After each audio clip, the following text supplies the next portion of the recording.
Wait. Video দিচ্ছি না জন্য কি তোমরা আমাকে ভুলে গেলে? আসলে আমি কয়েকদিন থেকে খুবই অসুস্থ ছিলাম।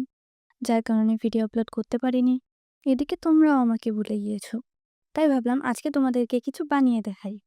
আজকে আমি পলিথিন দিয়ে ফুল বানাবো। পলিথিনের কাজ শেষ হয়ে গেলে সেটার আর কোনো কাজ থাকে না। ফেলে দেওয়া জিনিসই বলা চলে। চলো আজকে ফেলে দেওয়া জিনিস দিয়েই তোমাদেরকে কিছু বানিয়ে দেখাই। ফুল বানানোর জন্য প্রথমে আমি এখানে কিছু অয়ার নিয়েছি। তারপর এগুলোকে গোল করে নিয়েছি। এরপর পলিথিনের মধ্যে পেঁচিয়ে নিয়েছি এবং টেপ দিয়ে আটকে নিয়েছি।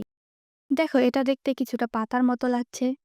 এবার আমি এটাকে পিঙ্ক কালার একটি সাইন পেন দিয়ে রং করে নিয়েছি। এভাবে আমি কয়েকটি বানিয়ে রেখেছি এবং এর মাঝখানের কুড়িটিও বানিয়ে নিয়েছি। এবার সবগুলোকে একসাথে জোড়া লাগিয়ে নিয়েছি।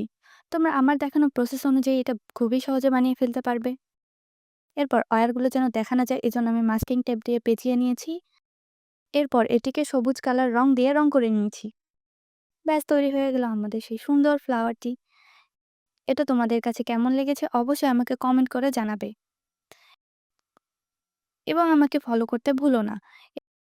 আমি তোমাদের সাথে এরকম আরো সুন্দর সুন্দর আইডিয়া অবশ্যই শেয়ার করব। বিদায় নিচ্ছি আজকের মতো, দেখা হচ্ছে নেক্সট ভিডিওতে।